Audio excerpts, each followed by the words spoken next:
Hola a todos y todas. En esta ocasión resolveremos preguntas del curso de Biología, específicamente el tema introductorio, que abarca lo que es la definición, ramas de la biología, ciencias auxiliares, al ser vivo con sus características y el método científico. Yo soy Roger García, administrador general de Amora Sofía. Cualquier duda del curso, abajo en la descripción estoy dejando mi página de Facebook. Asimismo, si tienes dudas de otros cursos, te invito a que te unas al grupo Amor a Sofía. Cada día somos más. Antes de resolver, te recomiendo que pauses el video cuando aparece cada pregunta, de tal forma que vas practicando. Comencemos. Primera pregunta. A la tendencia que tienen los organismos de mantener su ambiente interno relativamente constante, se le denomina, esta es una pregunta de la Universidad Nacional Mayor de San Marcos, 2009-2. A. Adaptación. B. Retroalimentación. C. Homeostasis. D. Ciclosis. E. Diapéresis. Veamos cada opción. Opción A. La adaptación. La adaptación es la respuesta del individuo ante el medio, debido a los cambios constantes. El individuo se adapta para sobrevivir en el medio donde se localiza. Por ejemplo, tenemos a los osos polares. Ellos viven en el Ártico, pero debido al calentamiento global todo se está descongelando y su medio está cambiando. Esa alteración les obliga a ellos a idear otras formas de supervivencia, entonces la A no es. Opción B, la retroalimentación. La retroalimentación es un sistema de control biológico de nuestro organismo. Se divide en retroalimentación negativa, mejor conocida como feedback, y retroalimentación positiva. El feedback nos dice que cuando algo aumenta, la respuesta causa su disminución y viceversa, es decir, si en tu organismo la glucosa aumenta, el cuerpo reacciona metabolizándolo para que no te afecte. La retroalimentación positiva nos dice que si la glucosa disminuye, el cuerpo reacciona secretando hormonas que ayudan a equilibrarlo. Pero lo malo de esto es que si no se controla podría causarte diabetes o hasta la muerte. La B no es, porque señala una respuesta en específica. El enunciado te habla de algo más general. Opción D, la ciclosis. La ciclosis es un movimiento circular que recorre el citoplasma. Esto se da en las células vegetales. Este movimiento ayuda al intercambio de sustancias dentro, entre y fuera de la célula vegetal. La D no tiene nada que ver, no es.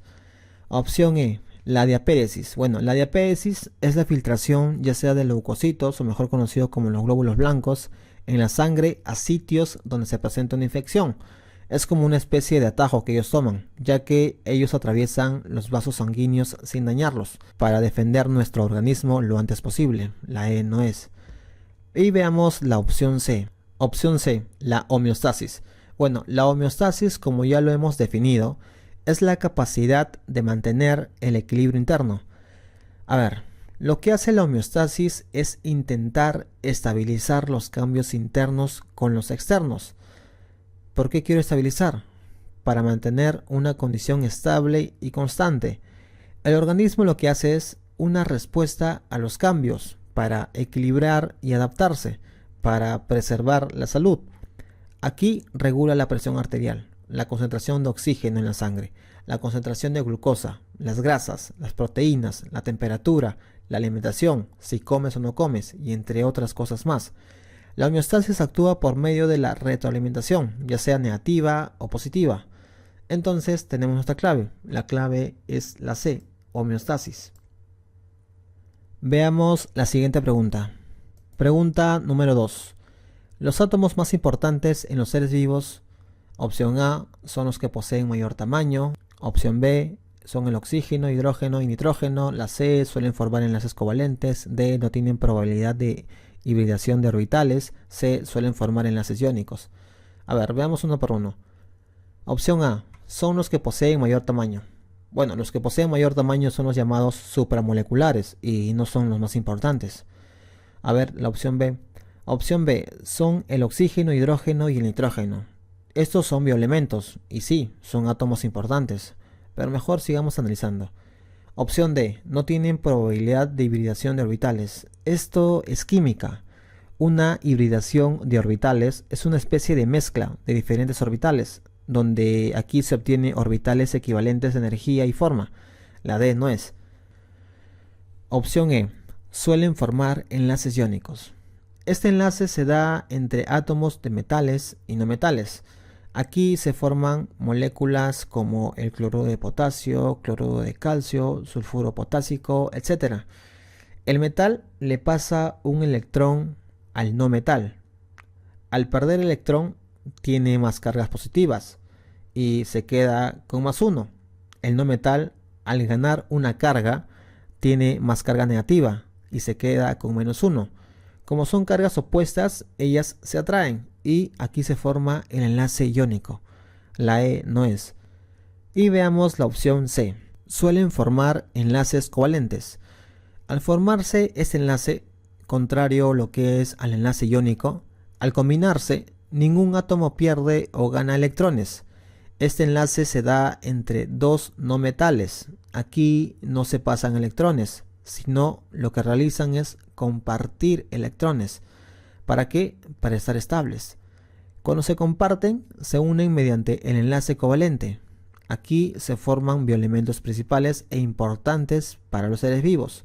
La clave aquí es la C y no la B, ya que sin la formación del enlace covalente no hubieran dichos elementos esenciales, aunque la B específica es engañosa.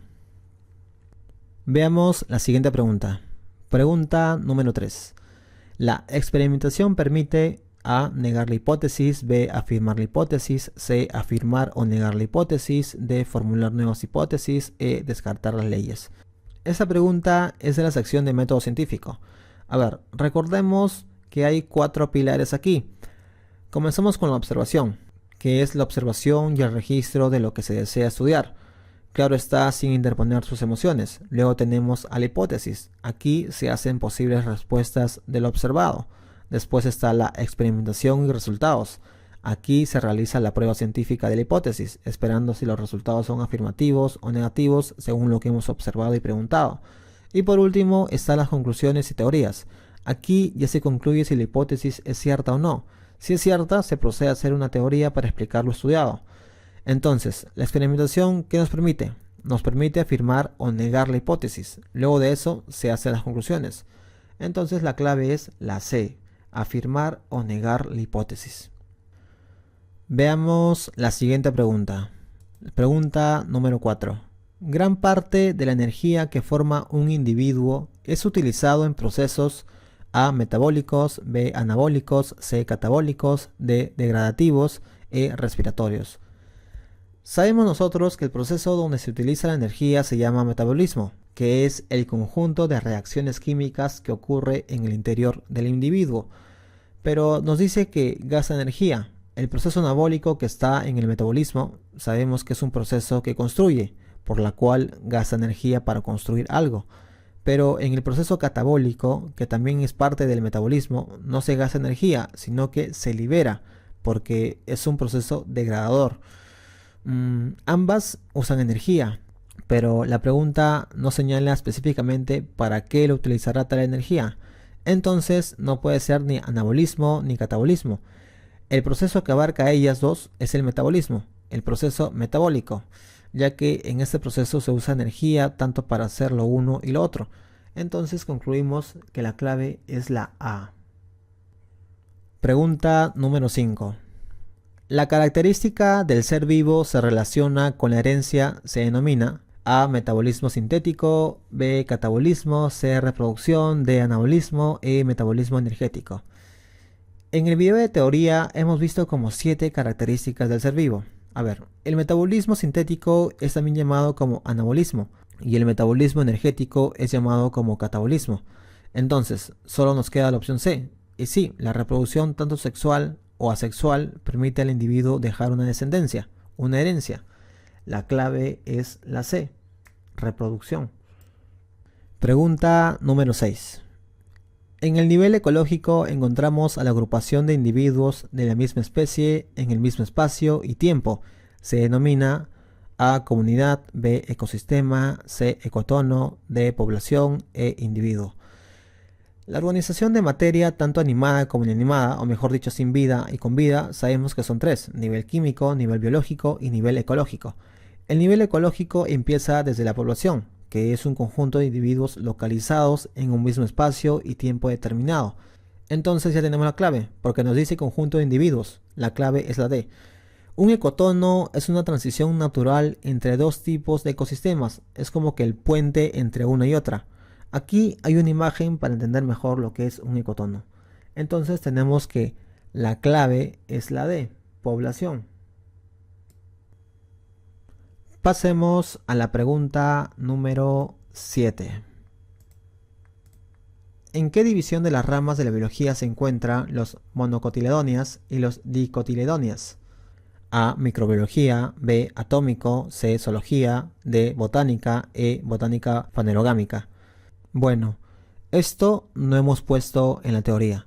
La biología, para comprender su estudio, cada vez se necesitan más ramas para comprender a los seres vivos. Nosotros lo hemos separado en ramas según su tipo de organismo, y lo otro eran las ciencias auxiliares, que ayudarán a la biología.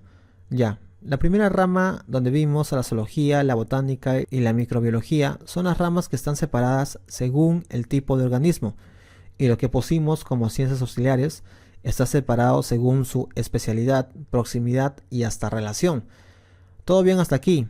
Lo que concierne a la pregunta, veamos a las ramas que están divididas según el tipo de organismos, es decir, la zoología, la botánica y la microbiología.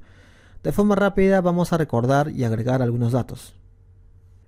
Comencemos por la zoología. La zoología es una ciencia que estudia los animales. Aquí tenemos varias ramas. Tenemos la entomología. La entomología estudia los insectos. Un ejemplo es la cucaracha, la mariposa, las moscas, etc. Luego tenemos la helmintología. La helmintología estudia los gusanos. Aquí tenemos a los platelmintos, que son gusanos planos, como la tenia, la planaria, etc. Luego tenemos a los anélidos, que son gusanos anillados, como la lombriz de tierra, la sanguijuela, etc. Luego tenemos a los nemátodos. Los nemátodos son los gusanos redondos, como la lombriz intestinal, las ascaris, etc. Luego tenemos a la malacología. La malacología estudia a los moluscos. Ahora, hay moluscos terrestres como el caracol y moluscos acuáticos como el calamar, el pulpo, etc. Luego tenemos a la carcinología. La carcinología estudia los crustáceos como el camarón, el cangrejo. Tenemos a la herpetología. La herpetología estudia los reptiles y los anfibios. Aquí tenemos a los quelonios, que son las tortugas, tenemos a los ofidios, que son las serpientes, y tenemos a los saurios, que son los caimanes, las iguanas, los cocodrilos. Luego de eso tenemos a una ciencia llamada la batracología. Esta ciencia estudia un tipo de anfibio, denominado los batracios. Luego tenemos a la ornitología. La ornitología estudia las aves. Después tenemos a la ictiología. La ictiología estudia los peces. Aquí tenemos a dos clases, que son los peces con dictries, que son los que tienen esqueletos cartilaginosos, ejemplo el tiburón, y luego los peces octeicties, que son los que tienen esqueleto óseo, por ejemplo la trucha. Luego tenemos la mastozoología. La mastozoología estudia a los mamíferos. Aquí vamos a poner a tres clases. Aquí tenemos a los monotremas, que son los mamíferos que ponen huevo. Un ejemplo está el ornitorrinco y un animal que se parece al erizo llamado equidna. Luego tenemos a los marsupiales. Los marsupiales son los mamíferos con una bolsa llamada marsupial. Aquí tenemos a los canguros, tenemos al koala. Luego tenemos a los placentarios, que son los mamíferos que sus crías se forman en el útero por largo tiempo. Un ejemplo es un gato, un perro, un tigre, un humano, etc. Luego de la zoología tenemos a la botánica. La botánica sabemos que estudia las plantas. Se subdivide en botánica criptogámica y botánica fanerogámica. Veamos la botánica criptogámica. La botánica criptogámica estudia las plantas sin semillas. Aquí se subdividen en otras ramas. Aquí tenemos a la ficología, que estudia las algas. Tenemos a la briología, que estudia los musgos, las hepáticas y antocerotas, las llamadas briofitas. Tenemos a la pteridología, que estudia los helechos, la cola de caballo y los licopodios. Ahora, Hay una ciencia que estudia específicamente a los de la cola de caballo, que se llama la artrología. La artrología estudia a los equisetos, los llamados cola de caballo. Luego tenemos a una rama que se llama la liquenología. Estudia los líquenes, que son un conjunto de alga y hongo. Pasemos a la botánica fanerogámica. La botánica fanerogámica estudia las plantas con semillas. Aquí tenemos a la gimnosperma, que son plantas con semilla desnuda y carecen de flores. Un ejemplo tenemos a las coníferas, como los pinos, el ciprés. Luego tenemos a las gingofitas, como la gingobilina. Luego tenemos a los angiosperma, que son plantas con semillas cubiertas y con flores. Aquí se subdividen en monocotiledóneas y dicotiledóneas. Monocotiledóneas son plantas que tienen un solo cotiledón. Un cotiledón se encuentra en una semilla al costado del embrión. Es como una reserva nutritiva para el embrión de la semilla. Entonces, solo tiene un cotiledón. Su raíz es fibrosa y sus hojas poseen nervaduras paralelas. Luego tenemos a un dicotiledón, que son plantas que tienen dos cotiledones, o también llamadas hojitas iniciales. También para la reserva del embrión. Su raíz es pivotante, es una raíz que crece en línea recta hacia abajo, como una especie de eje. Sus hojas son con nervadura pero ramificadas. Y por último tenemos a la microbiología. La microbiología estudia los organismos microscópicos. Aquí tenemos a la bacteriología, que estudia las bacterias. Tenemos a la virología, que estudia los virus. Tenemos a la micología, que estudia los hongos. Luego tenemos a la parasitología, que estudia los parásitos, los quistes. Y aquí vamos a poner a la protozoología. La protozoología estudia los protosaurios. Tenemos a varios tipos. Veamos los más conocidos. Tenemos a los flagelados, que tienen flagelos. Los flagelos son como unas tiras que les ayudan con el movimiento. Aquí tenemos a una euglena, un organismo unicelular. Luego tenemos a los esporozoos. Son parásitos intracelulares. Estas causan enfermedades.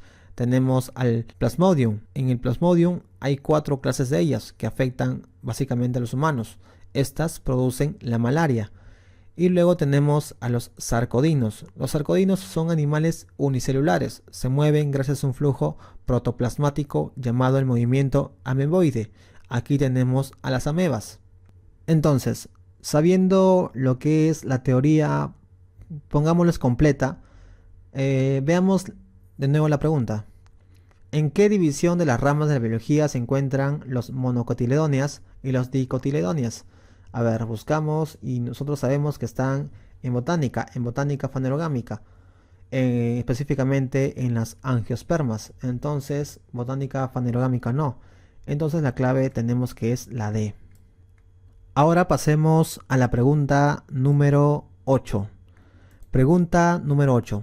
La reproducción sexual en un organismo es importante porque A. Forma gametos haploides.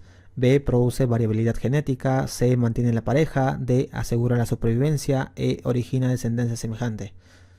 La reproducción es una característica del ser vivo, donde tenemos a dos tipos de reproducción. Tenemos la asexual y sexual. Analicemos cada opción. Opción A. Forma gametos haploides. Esto lo veremos en el tema del ciclo celular. Estos gametos se hacen presentes en la mitosis. Opción B. Produce variabilidad genética. Sí, ya que en la reproducción sexual se realiza con gametos, entonces los hijos salen diferentes. A ello le decimos variabilidad genética. Opción C. Mantiene la pareja. No sé a qué se refiere con mantener la pareja. Opción D. Asegura la supervivencia. Es correcto. Al parecer tenemos dos claves. Sigamos. Opción E. Origina descendencia. Descendencia semejante. No. La semejanza se da en la reproducción asexual. Los hijos salen idénticos a la madre. A ver, la B es correcta, pero no es la respuesta que nos pide. Nos está diciendo lo importante de la reproducción sexual. Lo que más importa. Y lo que hemos dicho nosotros es que lo que más importa en la reproducción, ya sea sexual o asexual, es tener la capacidad de dejar descendencia y asegurar la supervivencia de la especie. Entonces la clave es la D, asegurar la supervivencia. Veamos la siguiente pregunta. Pregunta número 9. Movimiento de las plantas producidas por un golpe. A. fotonastia, B, termonastia, C, tigmonastia, D, geotropismo, E, termotropismo. Esta característica es la irritabilidad, que es la capacidad de responder a estímulos. Vimos 3 tipos de movimientos: tropismo, nastia y taxia. Tropismo es un movimiento en plantas, es cuando está orientado a crecer. Si crece su estímulo, ya sea hacia la luz o la tierra, es positivo, y si va en contra de su estímulo, es negativo. Taxia es un movimiento en animales, vimos el ejemplo de la polilla. Y nastia es un movimiento en plantas que no está orientado al crecimiento. Opción A, fotonastia. Este movimiento es provocado por la luz. Opción B, termonastia. Este movimiento es producido por la atmósfera. Opción D, geotropismo. Este movimiento se da por crecimiento. Si va hacia la tierra, como la raíz, es geotropismo positivo, y si va en contra de la tierra, será geotropismo negativo. Opción E, termotropismo. Este movimiento de crecimiento es inducido debido al estímulo del calor. Y opción C, tigmonastia. Este movimiento, nastia, es respuesta a un estímulo mecánico, en este caso un golpe. Entonces la clave es la C, tigmonastia. Pasemos a la siguiente pregunta. Pregunta número 10. No es un tipo de reproducción sexual. A, fecundación, B, meiosis, C, heterogamia, D, conjugación, E, fragmentación. Opción A, fecundación. Sí, es un tipo de reproducción sexual. El óvulo y el espermatozoide hacen dicha función. Opción B, meiosis. Meiosis es una división que se da a partir de una célula llamada cigoto, cuando se fecundan 2 gametos. Opción C, heterogamia. La heterogamia es una forma de reproducción sexual, donde lo que se da es la diferenciación de sexo, mediante la fecundación de 2 gametos. Esto lo hace la meiosis. Opción D, conjugación. Conjugación es un tipo de reproducción que se da entre células procariotas. Se las considera sexual ya que se transfieren material genético. Opción E, fragmentación. Esto es una reproducción asexual. Un ejemplo que hemos dado es la estrella de mar. Entonces nuestra clave será la clave E, ya que nos dice no es un tipo de reproducción sexual y la fragmentación es asexual. Clave E. Veamos la siguiente pregunta. Pregunta número 11. Dominio que se encarga del estudio de la estructura y función de una unidad estructural y funcional de los seres vivos. Tenemos A, bioquímica, B, biofísica, C, botánica, D, biología celular, E, histología. Opción A, la bioquímica. Nosotros sabemos que la bioquímica es el estudio de lo orgánico, de la materia viva. Opción B, la biofísica. Nosotros sabemos que estudia los procesos bioeléctricos usando la física. Opción C, la botánica. Bueno, la botánica estudia las plantas. Opción E, la histología. La histología estudia los tejidos tanto en animales y vegetales. Opción D, la biología celular. En el video de teoría puse también a la citología como estudio de la célula. Se me fue el dato de explicar. A ver, anteriormente al estudio de la célula, su estructura y su función se llamaba la citología. Ahora ya no se le dice tanto citología, sino biología celular. Otros también hablan de la bioquímica celular. La biología celular y la citología es lo mismo. Entonces tenemos que la clave es la D. Pasemos a la siguiente pregunta. Pregunta número 12. El nivel de organización que corresponde a los riñones es el A, organológico, B, sistémico, C, tisular, D, celular, E, individual. Opción E, individual. Este es el individuo, tú, yo, un perro, un gato, etc. Opción B, sistémico. Aquí están los sistemas, sistema nervioso, digestivo, etc. Opción C, tisular. Ese nivel es de los tejidos, tejido epitelial, nervioso, muscular, etc. Opción D, celular. Ese nivel es la unidad mínima de vida. Opción A, organológico. Por supuesto que el riñón es un órgano.